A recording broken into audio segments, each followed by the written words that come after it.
hear, you might be a little bit of a fan of Bob Dylan. That is true. How excited were you when this project came across your desk?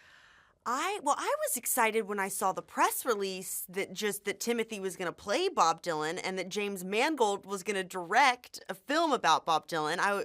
As a fan growing up, I was like, I want to see this movie. I'll be the first person to buy a ticket. But then I got another amazing surprise when Jim called me and said that there might be a part for me in the movie, which was, I don't know, in so many ways I feel like I've been manifesting getting this part like one day, because I have been a really big fan of him since 13.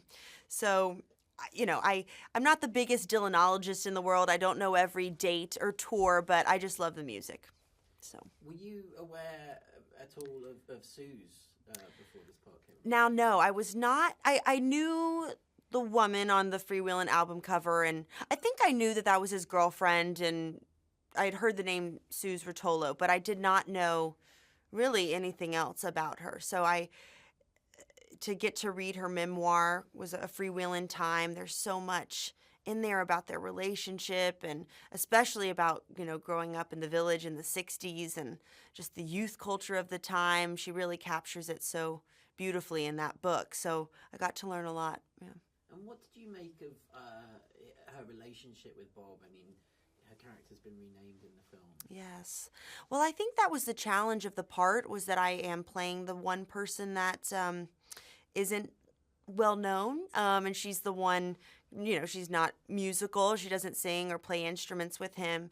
So it was making sure that I was able to kind of overcome just being the girlfriend part, because obviously, there's so much more to her and so much more to what she did and how she inspired Bob in that time. She was very politically involved. She was an activist in the 60s, and Bob wasn't so much into politics until he met her and she introduced him to that world. She was an artist in her own right. She was a painter. And you can Google, there's so many songs that he has written about Suze and that relationship. Boots of Spanish Leather, and the list is very long. And she also inspired him to sing his own music and his own songs. So I wanted to capture all of that, but also show her strength and autonomy and who she was. And because there is such a beautiful kind of vulnerability to her and a longing for something. I think she was there out of such a pureness of heart and love for him. And she didn't want to gain anything. She wasn't looking for fame. So it's just beautiful how pure it was. But there is a longing, because she wants him to not be a mystery, but he's always going to pick his art over any woman, as you see in the film. Well, and there's such beautiful complexity between the relationship with the two of them. Can I ask just about the experience? You worked with Timmy before. Yes. The experience of bringing that to life with him. Well, I'd worked with him when I was 19. And actually, Call Me By Your Name hadn't even come out yet when I worked with him. So not that I would say he's completely like Bob, but the trajectory of the career is kind of similar. And our relationship in the film and life, meaning I knew him before he became, Timothée Chalamet in a lot of ways, and how, Sylvie is the really only person that knew Bob before he became so famous. So it was nice that we knew each other before, and there's always a safety there, and you feel more comfortable with them because you've worked with them before. And we're quite silly together, and there's a warmth. So I think we could bring that, especially to the earlier years of Sylvie and Bob's relationship. It was nice to kind of bring a little bit of that into them.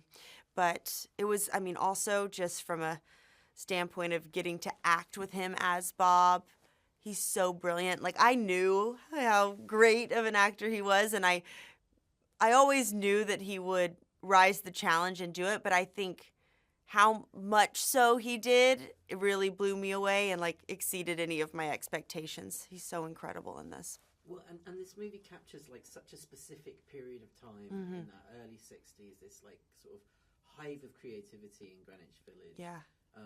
can I ask what you made of the way that this world had sort of been recreated, like, brought back to life?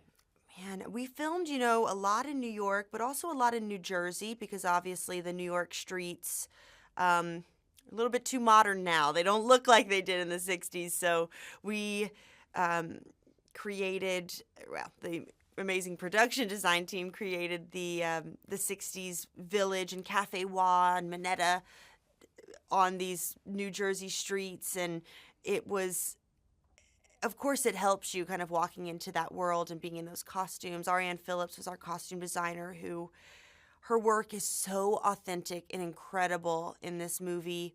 She had, I think also Timmy had like 75 costume changes, but also such an evolution of growth of a character, watching him, from the little cap and scarf to going to the full leather, Ray-Bans Dylan that we know. So to be in that time, it is like a little time capsule, and I liked being there. There's something more romantic to it, no cell phones. And I also particularly love that I find this sweet that we're watching an old movie in a film that's in the 60s. I don't know, going to see that Now Voyager Betty Davis film on the date. I also think that the Sylvie and Bob relationship, there's a kind of old Hollywood romantic film. There's something there between them. The way that Jim shot their relationship feels like an old Hollywood on-screen couple, how it ends and the romance of it all. And I have to ask about, you got to watch some of the Newport stuff. Yes. Like, it feels to me like an entire festival was basically put on. It is so true. The Newport, the festival scenes, Jim put on a full festival for us all. And I, for those scenes, I was an audience member. I wasn't performing, but it would be, Boyd would come out as Johnny Cash and he would do his thing. And then, Monica would come out as Joan and sing her, like, in sets. So these takes would be, 30 minutes long of just full on concert.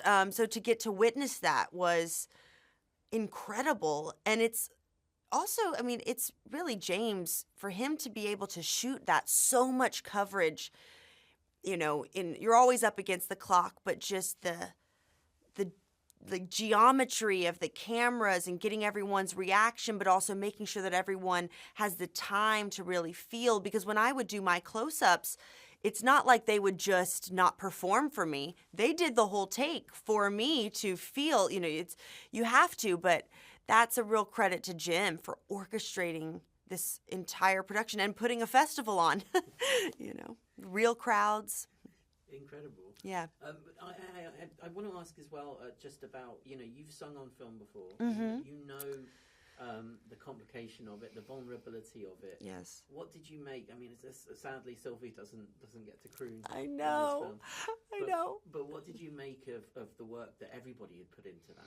Gosh, I was blown away by everyone singing and the work that they put into it. I know that Timothy had, he had 5 years to train and learn all the songs. I think he said he's learned like 50 Dylan songs that he can play and sing, and some of them, aren't even in the movie. He just learned them. And Monica, she never even sang before or played any instruments and learned for this, which that is just astounding. I'm like, you need to put an album out. Your voice is so beautiful. And Boyd as Johnny Cash. That's big shoes to fill, especially working with James, who did the Walk the Line, incredible film. So a movie about Johnny Cash already. So they really just blew me away. And I know, I have sung on film before, and it's it's a vulnerable place to be in, because we're not singers, and there is something to have to perform in front of a crowd, and it was really incredible to see. They blew me away. Everyone blew me away. Thank you very much. Thank you. Awesome.